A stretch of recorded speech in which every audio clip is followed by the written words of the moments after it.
Hello everyone, welcome back to my YouTube channel. So I'm going to do a video today that has been incredibly requested, and if you're on my streams or in my comment section, you will know exactly what I'm talking about. So people have been wanting me to react to Legal Bites, which is a YouTube channel here on the platform, covering the current situation to do with me and Colleen. And I'm going to be honest, I really was done reacting to these kind of videos. I reacted to a couple from Runkle of the Bailey, which I thought were really good. I watched like an Emily D. Baker one, but I haven't really covered it in a while, specifically to do with like the legal aspect of it. But people were really asking me to, review and react to this. I don't know what to expect, so we're going to get into this. This is a video from Legal Bites. It is a two-parter. I don't know if it is a two-parter or there's only two parts right now, but we are going to get into it. So I have no idea what to expect. Let's get into it, mama. So this is for the bitches that requested it, okay? Ooh. In recent weeks, YouTube superstar Colleen Ballinger has found herself in the middle of a PR nightmare. I like the music. As allegations of all kinds have surfaced, and in some instances, resurfaced. These allegations have spanned from claims about grooming minors, to sending explicit OnlyFans material to minors, to charity fraud, to employment law violations. And on top of it all... Oh my god, the employment law, violations to do with the... Was it the PA that spoke up and the haters back off set? I don't like how little people are talking about that.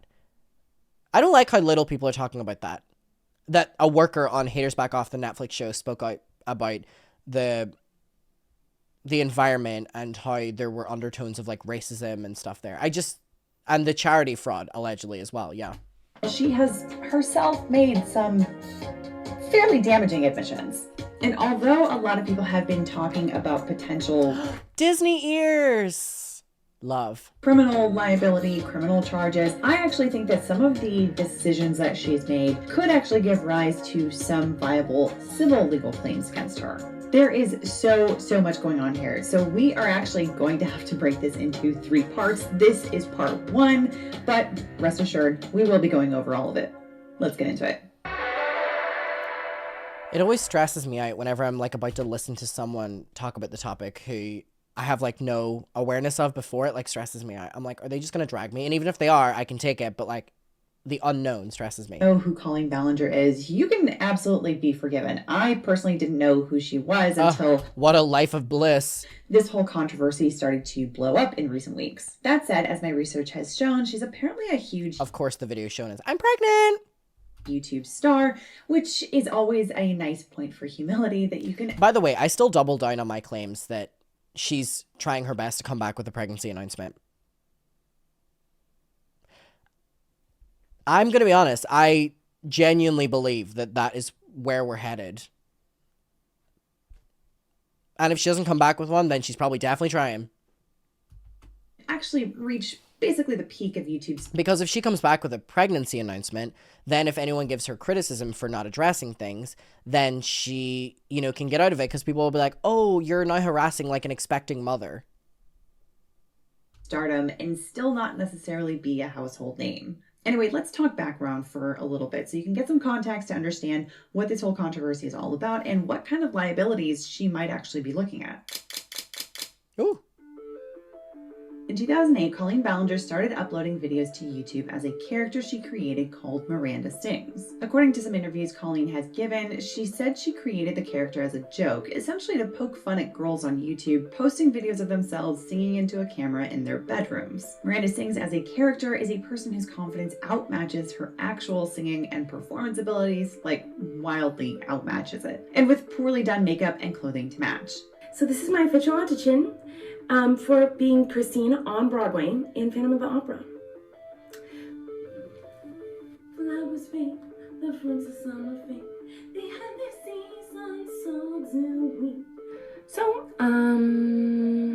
that's pretty much it, and I'll be seeing you guys on Broadway when it opens up. Colleen said in an interview, Ironically, sounded very much so like when Colleen was singing on Broadway, but... I thought it was so stupid because I didn't think anybody got famous off of YouTube, which, as an aside, is a little weird for two reasons. First, shortly before doing this, Colleen was apparently one of those girls herself. And on the other hand, performers have in fact been discovered on YouTube, most notably Justin Bieber, who was discovered in 2007 and whose first single, One Time, was released to radio in May 2009. Anyway, since then, Colleen's popularity grew along with the popularity of her character, Miranda Sings. As of the time of filming this video, the Miranda Sings channel has over 10.7 million subscribers, and the other channels Colleen has created have similarly amassed millions of followers there. But aside from that, her success then grew to a Netflix show called Haters Back Off, an appearance on a Broadway show, and she's also appeared on The Tonight Show, The View, and Comedians in Cars Getting Coffee, among other things. She also has had a one-woman live show starring Miranda Sings, which has been wildly popular and sold out many shows, and would later become one of the sources of her recent downfall. Shout out Becky. Can we get some love for Becky in the chat? Shout out Becky. Love you, Becky. All of this has come with endorsement deals, advertisement roles, and a devoted community of viewers, many of whom are, importantly, children. However, all of that success came to a screeching halt in recent weeks when a number of allegations...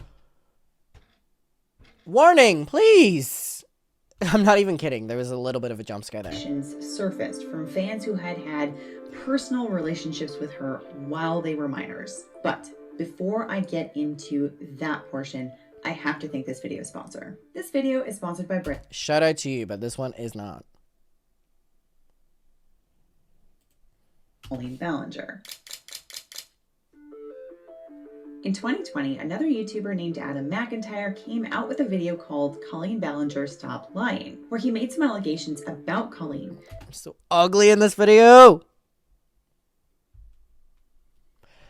In theory, I wish I didn't record this video right after crying, because this image would haunt me for many years. Many years. I wish I had hired a fucking glam squad. I wish I was well rested. For the amount of people that were going to share this to make fun of me, I wish that I had glam squad, Louis Vuitton outfit on, like, but I mean, really, during this time, I was like, it was during the pandemic. I was so stressed about the Colleen thing. I wasn't sleeping. I was literally a mess, crying all the time. And just whenever I look at this, I like associate it with that era. And I'm like, wow, it clearly showed. Indicating that she had groomed him after he met her after a live show in 2016. And they I never said groomed until this year, by the way, but I do say groomed now. I didn't say it back then because I didn't even know what that word meant. Having a personal relationship through text and direct messages. After 2016, during a live stream that I'll discuss later, me and Colleen started talking on a more personal level. And by 2017, we were good friends. Or what I would have called good friends.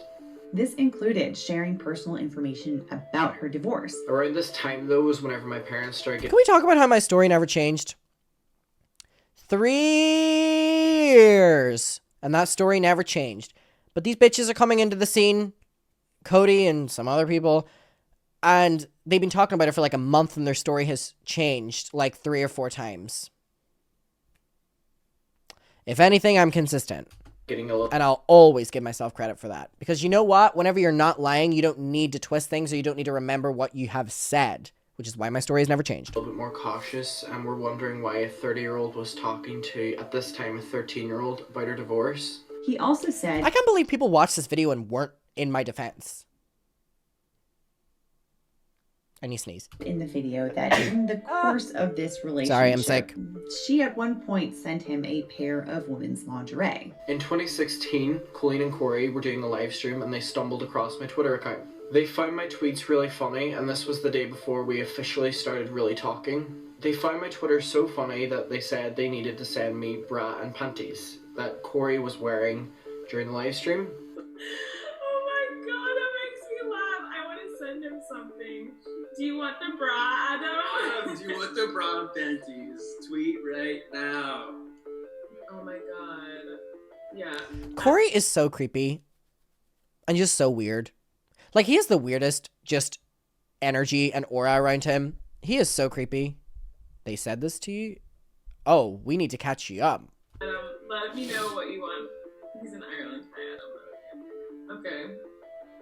I'm sending him something. Like, look at Yeah, him. maybe He's he'll so want weird. Panties. Although then his parents will be like, "You're not allowed to watch who is sending you panties." What is he doing? What is he doing? He is so fucking creepy. This He'd be like, "Mom, don't worry. I watched a boy wear it online first."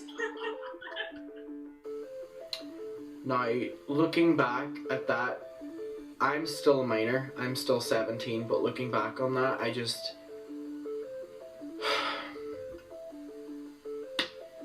You know yourself. So again, looking back as a 17-year-old, I'm just really disgusted at the situation. I'm confused, honestly.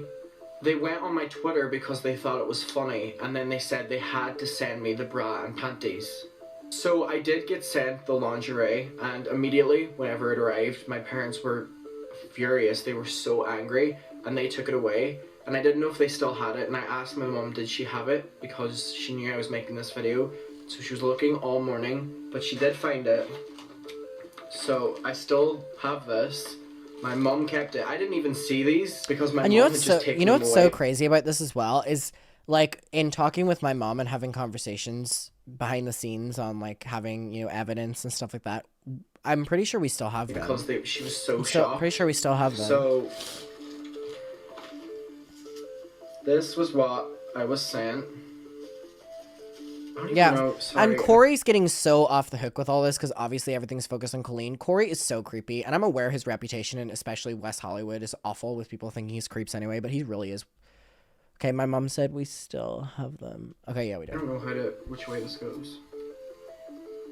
This is what... And by the way, whenever she retells this story, she says, I sent him, like, ugly, like, just, like, clothes. She sent me, like, sexy lingerie. She sent me, like, sexy, like, panty lingerie. And it's so crazy. It's so crazy. Adam, genuine question. You said you took a picture wearing them like Corey did, but you said they were immediately taken away. Yeah, I've said this online. So basically what happened is whenever I got them, my parents took them away, but left me with the letter. Actually, it was my mom and my brother. My mom took them away. And then later when we were doing a call on whatever platform it was, and Corey had said, Adam still hasn't put them on. And Corey was messaging me that I still haven't put them on because he had messaged me whenever I was, you know, watching the live stream. He wore them over his clothes and he was like, make sure to do that. So I went into my mom's room. I knew where they were and I put them on over my clothes, and Corey then had that picture, which is just so much to unpack there that I don't want to unpack because it will make me spiral. But that's what happened there. And then I put them back. It's that my mom had these, but... And Corey was keeping that. And Colleen was keeping that screenshot to use against me. So even in that moment, for some reason, they were plotting something against me because they had that image, or they were doing something with it, and they were holding this image of me, like, without my consent, of something they asked me to do since I was, like, 14. It's just so much to unpack mentally. In response to this, that he had asked for it when she did a giveaway on a live stream and indicated that she really... I just don't understand why they would keep that image. Other than asking for it, I don't know why they were keeping it.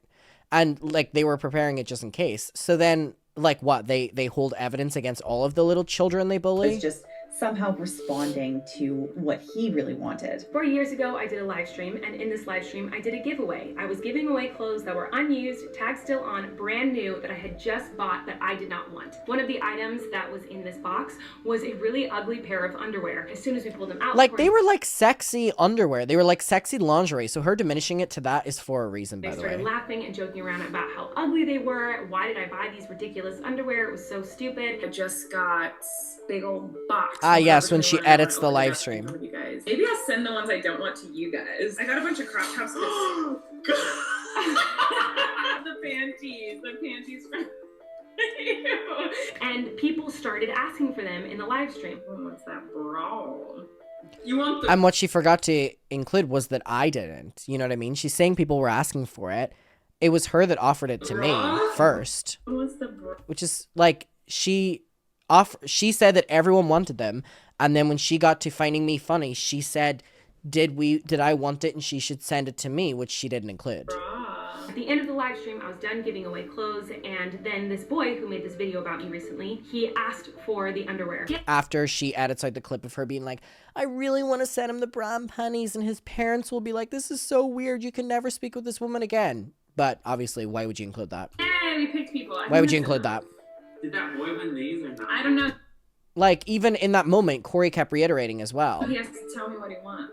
What did he say? So they cut this. He said, They cut this moment from whenever she said, and we've seen it many, many, many times. I don't even need to show it again, of her being like, I don't even like listening to her lying here, of her literally being like, we should send him the brown pennies, but she edited that out. funny, we laughed about it, and I forgot to send them to him. And eventually he tweeted me, asking me for them again. I sent them to him. After, at the meet and greet, on record, by the way, she said that she was sorry for not bringing them to me. And I said, I can't believe she said that in front of my parents. So she was openly having this dialogue with me. But why would she include that? Them on over his clothes and posted about them. It was like a big joke. That is not true. She said that I put them on over my clothes and posted about it. No, it was in a private chat with Colleen and Corey and the Weenies, and then they screenshotted it and used it as like revenge against me many, many, many years later. Within the fandom, I did this publicly. That live stream is still up right now, and I've always given out weird random things in live streams. Can we get some tomatoes in the chat? Costume. I've given out old bobby pins, dirty shoes. A few weeks ago, I sent a fan like a single piece of toilet paper. I've always given away weird stuff, and so in my mind at the time, this was no different than all the other weird stuff I send to my fans as a joke.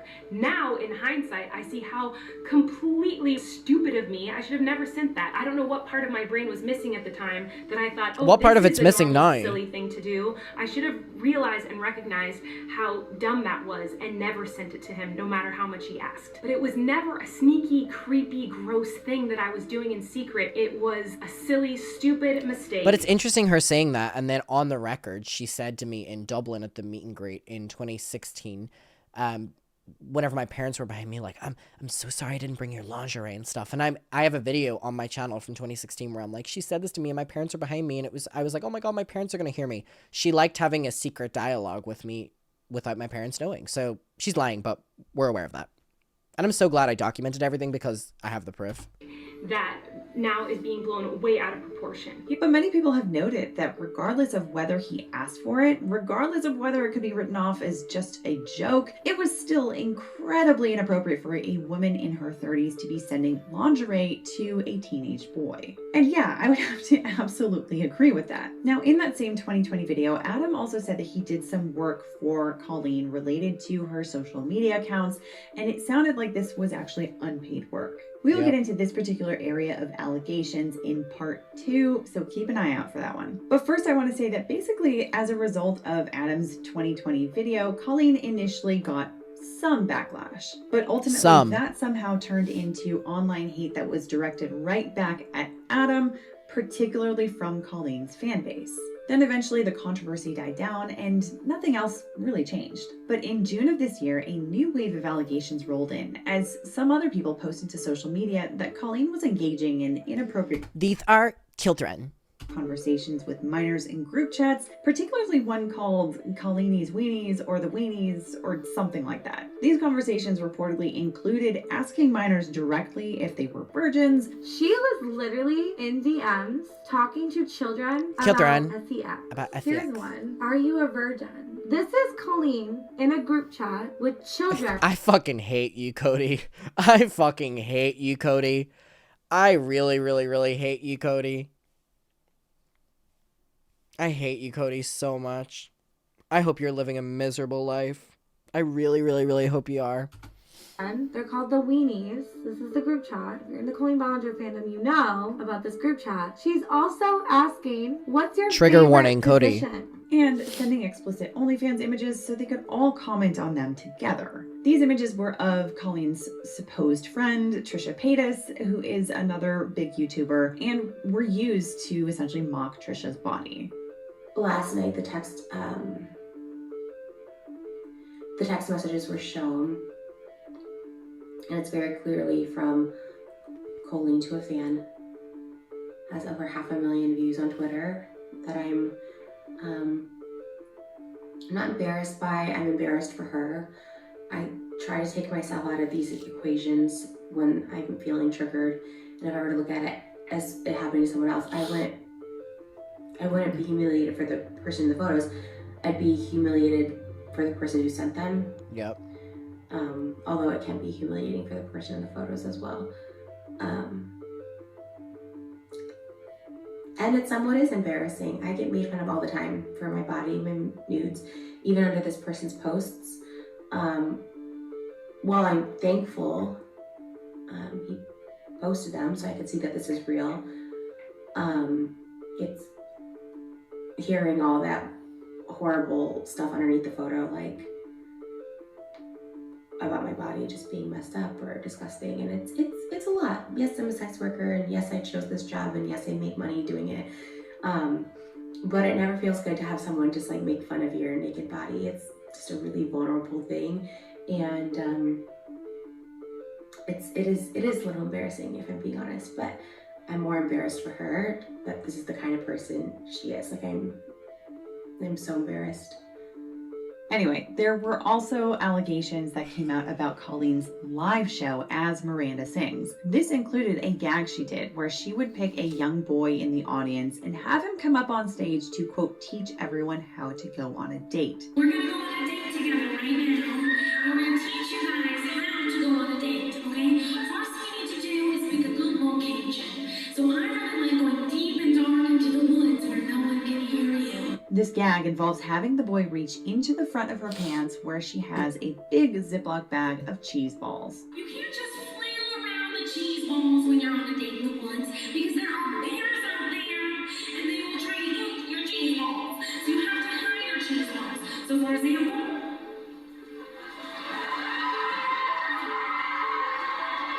my cheese balls are hidden from the bears, okay?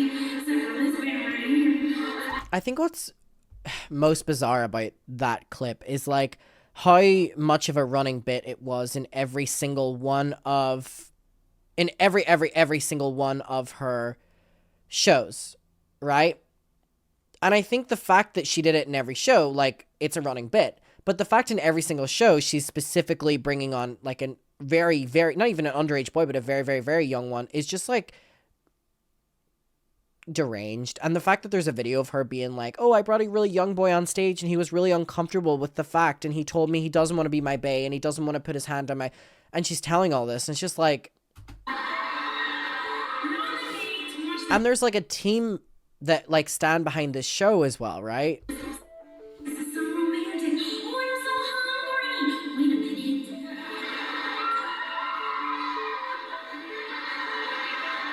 I mean, at its core, it's just a bit making fun of children and making children the joke of not understanding the sexual nature of what they're currently doing, which is just...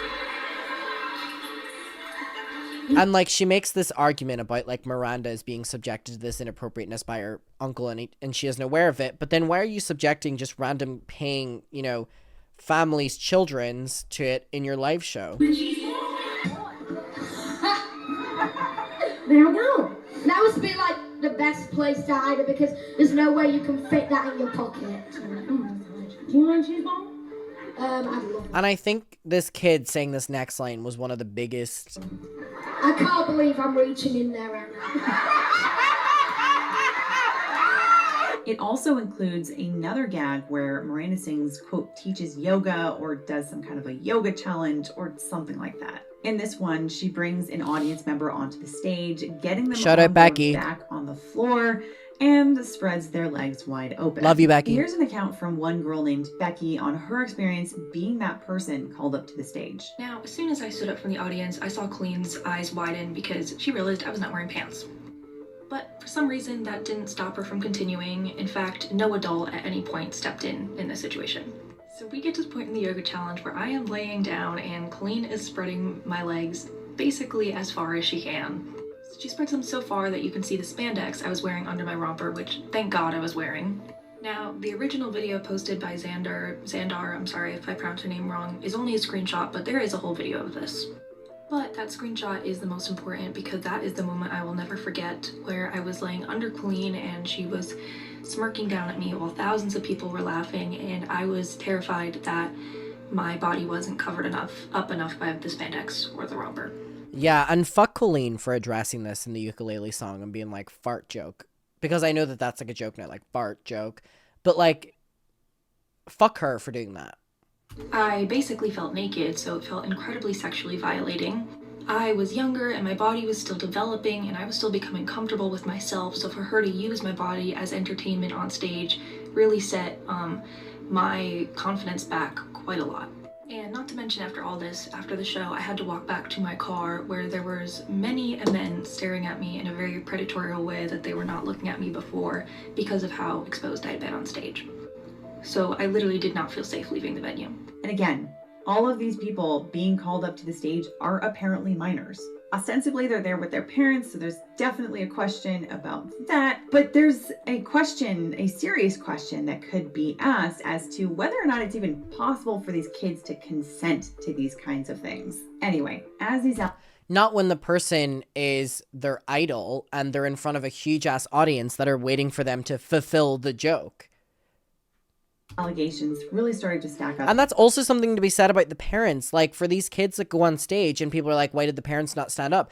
If the parents did something in that, not only would it be super embarrassing to the children in the moment, and the children would be so embarrassed that their parents, you know, brought them off stage with their idol, but then the crowd would turn against them, because listen to the crowd when the bit happens. They're roaring and screaming and in the public conversation, and more people got in to talk about what exactly was going on here. A lot of people started to ask whether or not Colleen was going to respond to any of this. She had previously made a response video to Adam McIntyre's initial video in 2020 and called me that boy. Like this would maybe happen here as well. And after some time, Colleen did in fact publish a video responding to these new allegations. Hit us with it. But it wasn't exactly an apology video, and the tone was pretty sarcastic and self-victimizing. All aboard the toxic. I don't even want to hear it. I don't even want to hear it. Blaming the parents instead. Oh, hello, Jesus, winded myself. Blaming the parents instead of the predator is crazy. Yeah, I mean, it's anything to like deflect away from the responsibility on the person whose responsibility it is, which is Colleen. Okay, can we move on from this clip? At least you're having fun.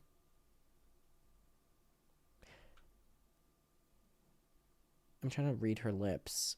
I can barely read her lips over the fucking face chin smooth filter that she has blurring her entire face. Didn't quite seem to grasp the seriousness of the allegations that were being talked about. And this has resulted in people bringing up a number. I was gonna be like, who the fuck's that? Holy shit, my hair. Ugh. Fierce. On the Disneyland Paris shirt, fierce. Fierce. Of other questions, including those regarding her annual charity drives as well. This is going to be the subject of part 3 of this series, but I will give a quick rundown here. So she apparently collects money for charity every year to a page on Fundly. Do you think she's going to do it this year? Yes or no? Do you think she's going to do the ethical, allegedly, childhood cancer fundraisers? I mean, Mama's got to get that tax bill down somehow, allegedly. Which is a third-party organization where you can gather charity funds to a personal account before donating them. And for a number of years, Colleen has apparently been doing these drives primarily for donations for kids with cancer. But there are questions being asked about where these funds are going, why she insists on funneling these drives through herself personally when other options do exist, whether she's actually donating this money, whether she's donating. I mean, this all boils down to the fact that the money that people donate to Colleen Ballinger's childhood cancer fundraisers goes into Colleen Ballinger's account. We're aware it goes out in some capacity, but it goes into her personal or business bank account. That tells you everything you need to know. And the fact that 2 months now, people have been asking her to provide receipts of how much she's paid over the past couple of years, and she hasn't. Let it speak for itself, babe. Donating all of this money. If I was being accused of stealing from charities and stuff, I would tell you I'd be first down with the receipts. She's receiving, and whether she's getting an improper tax benefit by funneling these funds through herself. Okay, so there is a lot going on here. So we will take this piece by piece and dig into what some of these potential legal implications are here. All aboard! To begin, a lot of people have been talking about potential criminal liability for Colleen here, particularly having to do with the grooming accusations. Given that she's from California, she lives in California, her business is based in California, I think it's safe to say that California law is going to apply to basically everything here. So the closest thing that I can see that could pin Colleen under California law would be California Penal Code Section 288.2. This law criminalizes the act of sending explicit material to minors. But keep in mind that there are a number of elements that have to be met in order for this law to apply to the situation. So we're going to go through these elements, and I'm going to soften the language a bit just because we are talking about crimes associated with behaviors with children. Thank you. So keep that in mind if that is something that is difficult for you to digest. Anyway, this is what the prosecution would have to show in order to give the defendant prison time for something like this. First, the defendant has to know... Yeah, I agree. Citing the penal code right now is powerful. It's slay, actually. Be in a position to know that the person that they are talking to or communicating with is in fact a minor. Second, the defendant has to send what's called harmful matter, like explicit images, to the minor, and sending them by text messages qualifies. Third, the defendant has to have the intent of arousing, appealing to, or gratifying certain desires in the minor in the act of sending it. And finally, the defendant has to have sent that material to the minor with the intent of engaging in some kind of mature act with that minor. All elements have to be met in order for the defendant to be held criminally liable under that statute. And personally, this is all things I've heard behind the scenes because of that fourth element. That's because it does appear that Colleen sent those images to those minors, not necessarily because she wanted to do certain things with these minors, but because she wanted to be inappropriately funny. That's the way it appears anyway, based on what I've seen. And that's not to say that what she did was okay by any means. It's just to say that it doesn't quite rise to the level of criminal liability in my professional opinion. But there were so many people that were asking me to comment on that. And again, I really can't speak on, because things are changing every single day. I can't really speak about, but everything I heard there is things that I have heard. And obviously we're very much so focusing on California law, even though I'm not from California, we're focusing on that. And what I will say is, from what I've heard behind the scenes, there's a little bit of difference in what is currently said in this video. It's not taking anything away from this video. But I'll kind of leave it there. It's a bit of a different story when it comes to civil liability. So let's turn to that. By the way, that's nothing taking away from this creator at all. I'm just speaking about like what conversations I've had behind the scenes and stuff like that. And obviously it comes into play with like international law, comes into place with California law, comes into place with where I was in Irish law. All aboard! Oh, this fucking song. Okay, so civil liability refers to a situation where it's not the state that is bringing a case against a defendant, but it's a private party who is bringing a case because they've been personally harmed by the defendant. And usually they request damages as a result. And based on my research, I've found a number of situations where Colleen could face some civil liability. And to be clear, I'm talking about cases that are strong enough that they probably would proceed at least into the discovery phase, which is the phase where both parties are exchanging information, demanding information, evidence from one another. It's the stage where the litigation fees instantly jump way up and the other side gets access to information that otherwise would generally remain very private. Depending on the case and the allegations involved, I'm talking things like medical records, Happy tax birthday. filings, communications between family members, and other things that are normally considered very private. This is also where information can get leaked to the public because now more people simply have access to it, especially if there's no protective order in place. So as you can see, a lawsuit doesn't necessarily have to be a home run in order for the plaintiff to do some real damage to the defendant. All it has to do really is survive a motion to dismiss, or in California state court, as they call a demur, and the defendant could be in a world of hurt. Okay, but what kind of civil claims are we talking about here? The first one I'm thinking of is the claim of intentional infliction of emotional distress, or IIED. And here I'm thinking about the lingerie set, I'm thinking about the explicit text messages, I'm thinking about the OnlyFans images that were shared with these minors. I'm also thinking about the live show yoga tutorial challenge fart joke bit. The minors on the receiving end of all of these communications could have a case if they satisfy all of the elements of IIED. So here's what the plaintiff would have to show. First, also, if you have multiple people with a very similar feeling or takeaway perception of things that have happened.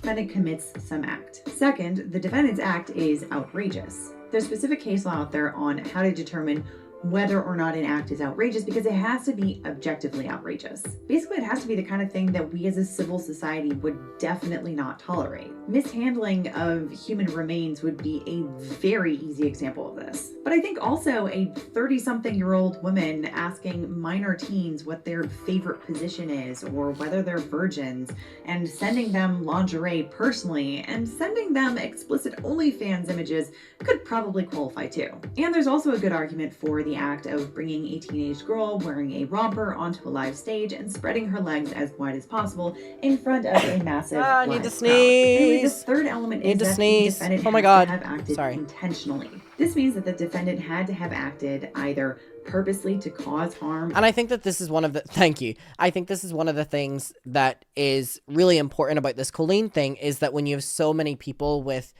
so many different stories, but they have a very similar outcome of how people were affected or showing a person acting in a certain kind of way is very important to things specifically in like the legal aspect.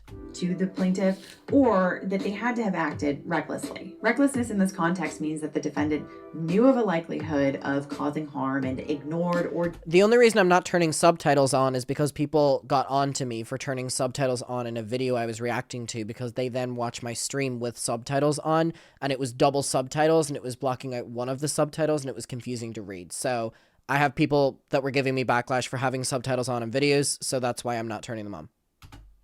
disregard. Because when people watch them, it literally will counteract it. It will it'll spam. So don't spam chat. That likelihood. Fourth, the plaintiff has to show that as a result of defendant's outrageous act, the plaintiff suffered severe emotional harm. This is distress that is so severe that it causes mental or emotional health issues, and it's a situation where it would be foreseeable that that kind of act would cause that kind of harm. And finally, there's causation. The plaintiff's severe emotional distress has to have been caused by the defendant. This woman is intelligent. This woman's intelligent.